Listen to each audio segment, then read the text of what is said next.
आपल्या प्रिय देशाच्या स्वातंत्र्याच्या 80 वर्षानंतर आता लवकरच स्वातंत्र्याची शताब्दी आपण करतो आणि 2047चं विजन आपल्या देशाचं महासत्ता बनण्याचं कसं असेल त्याची स्वप्न आपला देश पाहत असताना मुंबई या आंतरराष्ट्रीय महानगराच्या जवळ जगणारी कातकरी ही जी आदिम जमात आहे आदिवासींच्या मधली ती जमात मात्र भीषण वास्तवाला सामोरं जात आहे।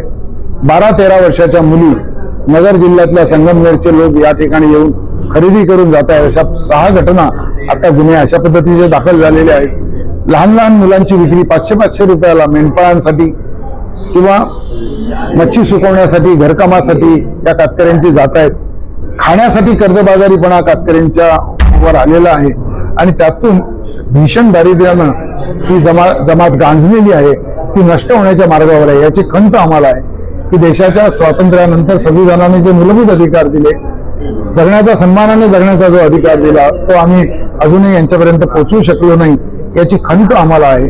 आणि या समाजाला जागृत करण्याकरता त्यांना संघर्षाला प्रवृत्त करण्याकरता आम्ही आज आत्मक्लेश आणि उद्या निर्धार करतो। आज आम्ही सर्व गावागावामध्ये घराघरामध्ये उपवास करतायत। या ठिकाणी सुद्धा संघटनेचे पदाधिकारी उपवास करतील आणि आत्मक्लेश करतील आणि उद्या निर्धार करून या कातकरी समाजाला संघटित करून त्यांना या भीषण दारिद्र्यातून बाहेर काढण्याचा प्रयत्न करतील। अनेक लोक मंत्रालयाकडे सरकारला जागेसाठी मात्र जिल्हा हा निवडलेला आहे। तुम्ही काय वाटतं येणाऱ्या काळात सरकारला जागेसाठी मोठ्या प्रमाणात संख्येने पुढे मंत्रालयाकडे कधी कूच करणार? उद्या मोठ्या प्रमाणावर 50 ते 60 हजारापेक्षाही जास्त आदिवासी हे या ठिकाणी येतील।